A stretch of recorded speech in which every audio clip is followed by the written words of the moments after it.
In this video, I'm going to show you how to manage your training, nutrition and your mindset if you're away for a work trip. So I've used many of these tips in the past when I've been away for work in the 9 to 5, which in fairness wasn't that frequent, but I've had to use it now and then when I've been like deep into a fat loss phase. So this stuff works, and I've had clients that are doing the same, particularly the last couple of weeks. So the first thing is your nutrition.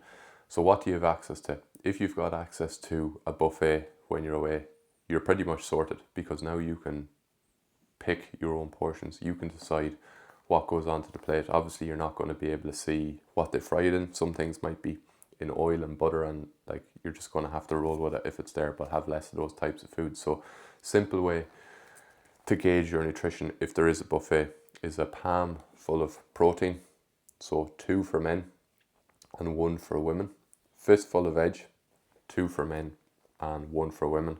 And a cupped hand of carbs, go 2 for men and 1 for women. And a ton of fats, 1 for women and 2 for men. So if you filled your plate in that way, you couldn't go too far wrong. Obviously, as I said, some things will be fried in certain sauces and oil, like fried eggs and things like that. Maybe stay away from them and go for the scrambled eggs.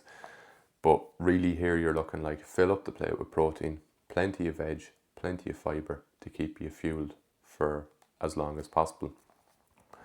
And if they have no cooking facilities and you're really at the mercy of what is on the menu, what I'd be looking at there is like lean source of protein first, and then veg. Get as much of that as you can. Even if you need to ask for extra veg, go for it. They'll be happy to do it. And the other thing to try and limit is 2 carb sources. So like in a lot of these places, maybe you're getting a sandwich for lunch, they'll have like crisps and chips with it. Maybe for dinner you'll have a burger, you'll have the bun, which will be a carb source, and then like loads of chips on top of it. So try just stick to 1 carb source with each of those meals, and you'll be pretty okay. And then follow like similar guidelines as well above. But if you're eating out, you won't be able to do that as much. And then, is there any shops nearby? Is there any shops on the way? Like say you're staying in a hotel or a resort, most likely it's going to be a hotel if you're away for work. Is there a shop on the way that you can stock up on things like protein powder? If the room has a mini fridge, some of them do, some of them don't, you can get a couple of the protein drinks as well.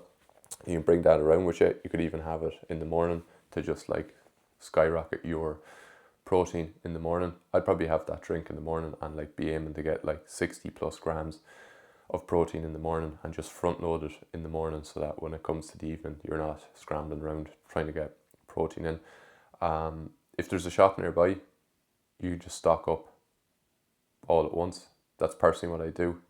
If you don't have a mini fridge, obviously go each day. You don't want like fucking warm protein milk just sitting there as well. Then training, depending on the facilities that they have. So most of these gyms are shit in hotels. Like let's call it a spade. They just throw it in to get the extra star for like a 3 or 4 star. I think you need a gym to get 4 star. Anyways, I can't remember, but most of the gyms are shit. So like generally what I'd look to do is just switch to a full body. You may already be on a full body routine where you're doing a couple of days a week, full body, hitting every body part at once, trying to do something like an upper lower or push pull legs in those hotel gyms can probably just leave you a bit frustrated because they won't have the equipment. Something like full body, most of them will have a set of dumbbells and at least 1 bench. Generally they all have a lat pull down machine. I'm not sure the reason for that, but they generally all have it. So you could do like full body. You could do chest, maybe flat dumbbell press. You could do back, dumbbell row. You could do shoulders, a couple of lateral raises and front raises. You do arms, just some bicep curls. You may not even be able to do incline curls because most of these places won't even have an incline bench. That's fine. And then you could do some triceps, just some like overhead single arm extensions, or you could go overhead double arm extensions, but likely the weight won't go heavy enough, so you'd have to do single arm. And then you could just do like a quick bit of core, maybe some Russian twists, crunches, 100 crunches or so, something like that.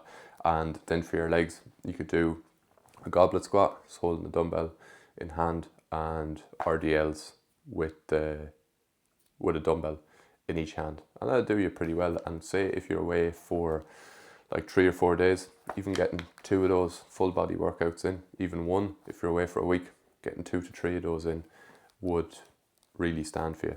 And if the gym or the hotel or place you're staying didn't have a gym, could you get steps in? Do they even have access to like treadmills, anything, rower, anything you could get on for 20 minutes? If not, can you get the steps in? Can you get out like in between meetings? Can you get out maybe in the morning before things kick off, if it's going to be a really heavy work week, and just like get a half hour of a walk done to wake you up, and then at least you can come back if it's a little bit wet outside, depending on what part of the world you are, and you can have a shower. That's probably the play that I'd be going for there. And then alcohol. So like there's always alcohol at these events. So I've been at 2-3 day things before where I wouldn't say there's a big focus on alcohol, but like everybody's sinking pints after each day, and I've done both sides. So I would say try and limit the alcohol. It's like, I'm not going to bore you to death on alcohol and how disruptive it is for like your fat loss, your muscle building, and also just how you'll feel when you come home. Like if you rip the arse out of it every night, you just feel like shit when you come home. You're going to make worse decisions, and you're going to be struggling a bit to get back into it. So yeah, trying to limit drinks as much as possible, even if you know in your mind like what generally gets me fucked up. Like for me, once I start hitting 3 or 4 pints, that's generally my limit. Any more and I'll feel pretty shit the next day. My routine will probably go out of whack, and I just won't do the things I said I would do. So how I would manage it, and how I've managed it at these events before, is I've like alternated. So like got a Coke Zero, got a pint. I've gone on to 0.0s for a little bit. I've also done not drinking at all, where I was like really deep in the fat loss phase. I was absolutely getting shredded, and I was just not letting anything fuck this up. So there is also a bit of it where you have to sometimes put your goals ahead of these things. Like depending on what sort of a company culture you have or who you're working for, you can just say no. And like I said, I just wasn't drinking alcohol, wasn't off it. I was on like a bit of a weight loss journey. It just messed me up. Most people are pretty okay with it. And then I just headed off at like 11 or 12 once the sober version of me had had enough. I generally get like 2-3 hours when I'm not drinking, and then my social battery's gone, and you kind of find when people are drinking, they're repeating themselves over and over again. So that is like 2 different approaches that you could do. And then the mindset to all of this. So you can have like 2 approaches to a trip away in terms of mindset. The first can be, poor me, this has fucked everything up. My plans are ruined. I won't be able to control my nutrition.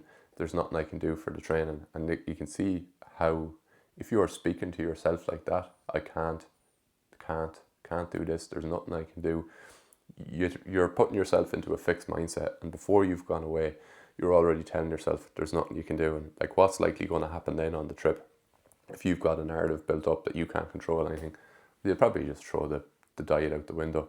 You'll say, fuck it, I won't care, I'll do it when I get back. Whereas there's another person who will approach you with the mindset, this is pretty fucking annoying, I've got called to this trip. Yeah, it might be enjoyable, or I might rather not go to this. I'd rather just stick to my normal routine. But what can I do?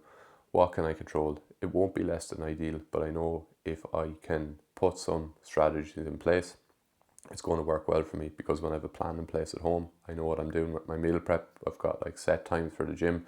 I've a rough plan for my week. It tends to go really well for me. So why wouldn't it go really well for me now when I'm away making a plan? So yeah, hopefully those tips helped you. If you want any more detail, any more help on that, there is a link in the bio to my email newsletter, where I'll drop some free value there as well, and future coaching slots will be available if you ever want to get coaching with me. Cheers, see you in the next one.